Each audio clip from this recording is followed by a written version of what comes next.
Good morning everyone. Last time we have discussed some of the factors like the internal energy change as well as the work. Today we are going to discuss about the next factor, that is the enthalpy. What is enthalpy? Enthalpy is considered as a unique state function.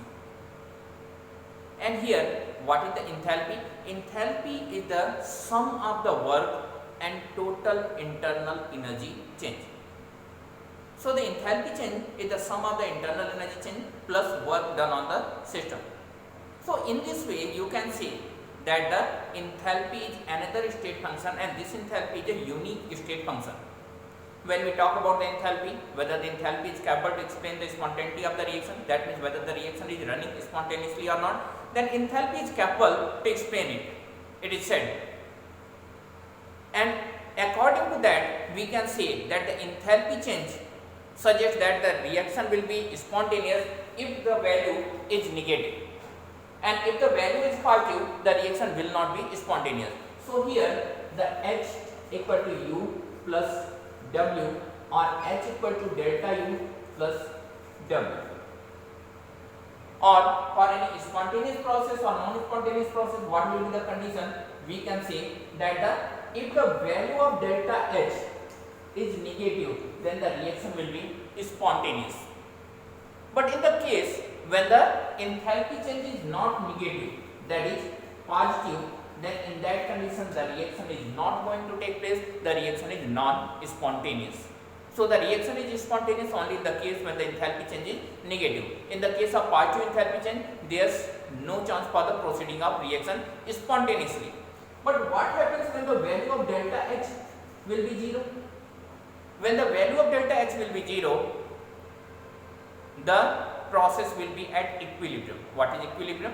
When for any reversible reaction, when the rate in the backward direction is equal to rate in the forward direction, then that such condition is called the equilibrium. So when the value of delta H will be 0, the reaction will be at the equilibrium. So this is the enthalpy, a unique state function, sum of the internal energy change plus work, and it is suggesting that whether the reaction will be spontaneous or not. Even enthalpy is not 100% capable to explain the spontaneity of the reaction, which will be discussed in the further topic.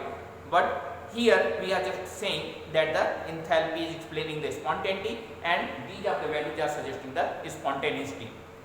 Then how will you know whether the enthalpy is negative or positive? In a simple word you can say, if the process is exothermic, that means the process is losing the energy. And if the process is losing the energy, that must be used either in the form of the internal energy change or in the form of the work. And if any of the loss will take place, the change in the enthalpy will be negative. So whenever the reaction is exothermic, the enthalpy change will be negative.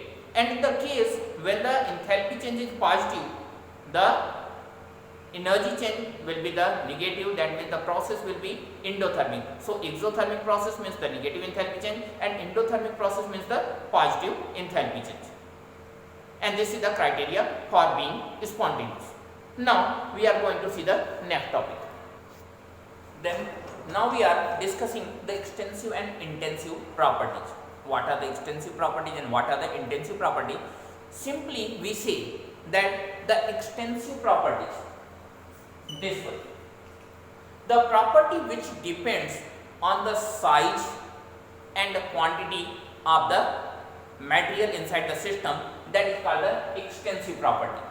Thus simply I have said that those are the properties which depends on the quantity or the size of the matter inside the system is called the extensive properties. And what are the extensive properties? The example for the extensive properties are the volume, mass, internal energy change and enthalpy. Then volume, mass, enthalpy, external energy change, etc. This is the extensive properties.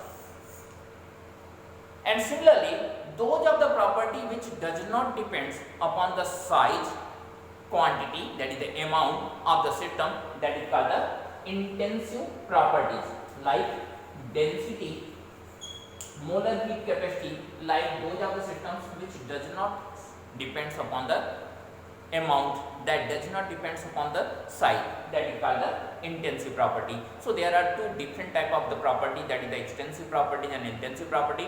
First depends upon the size and amount, and second doesn't depends upon the size and amount. Now we are going to discuss the next topic, that is the heat capacity.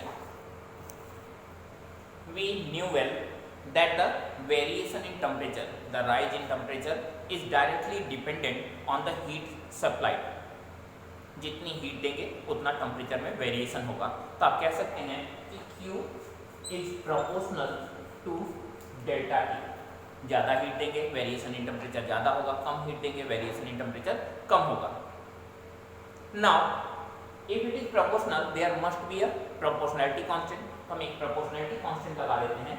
ये हो गया आपका Q equal to C delta T. Q equal to C delta T. And what is this C? This C is called heat capacity. This is the heat capacity.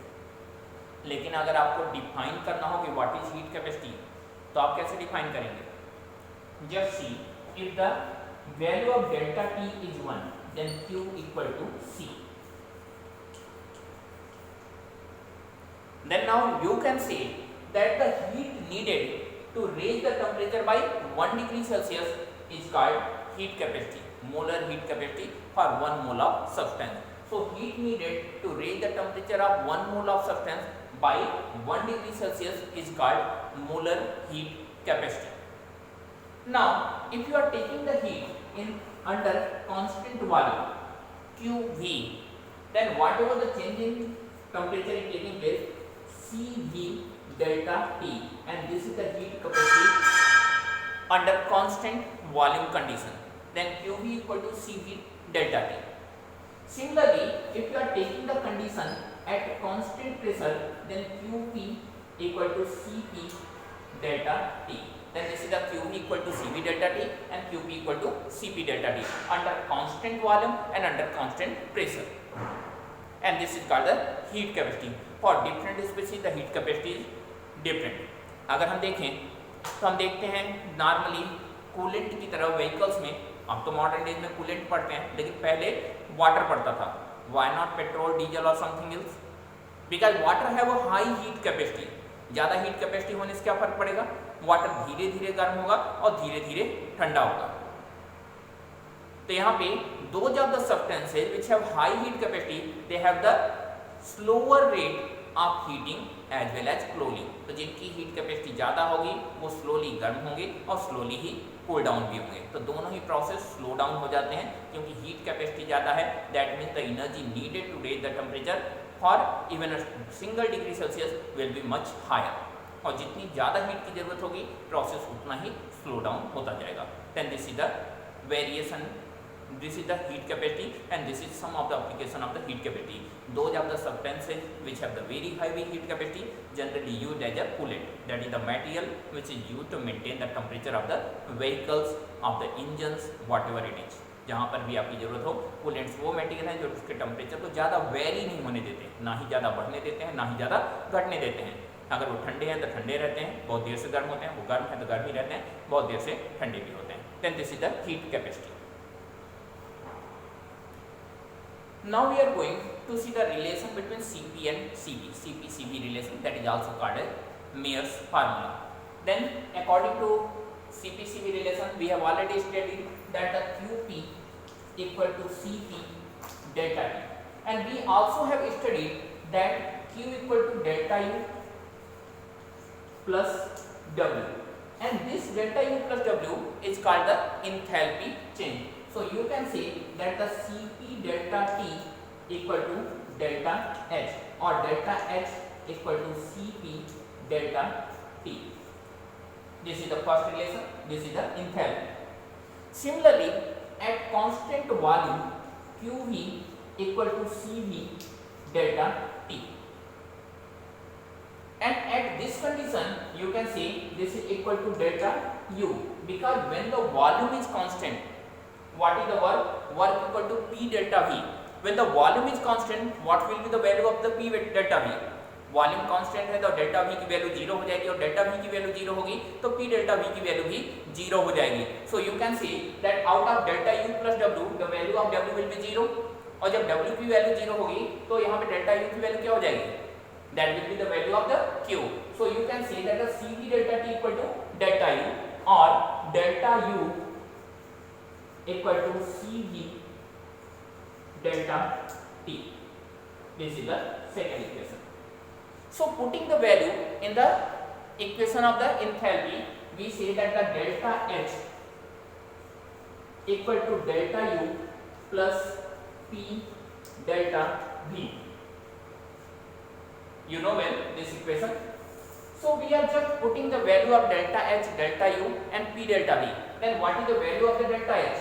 According to this equation, according to equation number 1, you can see that the delta H equal to Cp delta T and delta U equal to Cv delta T. What's about the P delta V? When we talk about the P delta V, we knew that the Pv is equal to nRT. For 1 volt, you can write that the P delta V equal to R delta T, as we have already discussed. Now we are solving it. So you can write Cp delta T equal to Cv plus R delta T. We are just cancelling delta T with each other, and now you are getting Cp equal to Cv plus R or Cp minus Cv equal to R, and this is the relation between Cp and Cv. This is called the Mayer's formula. So it's enough for today. In the next video we will discuss about the further topics. Thank you and have a nice day.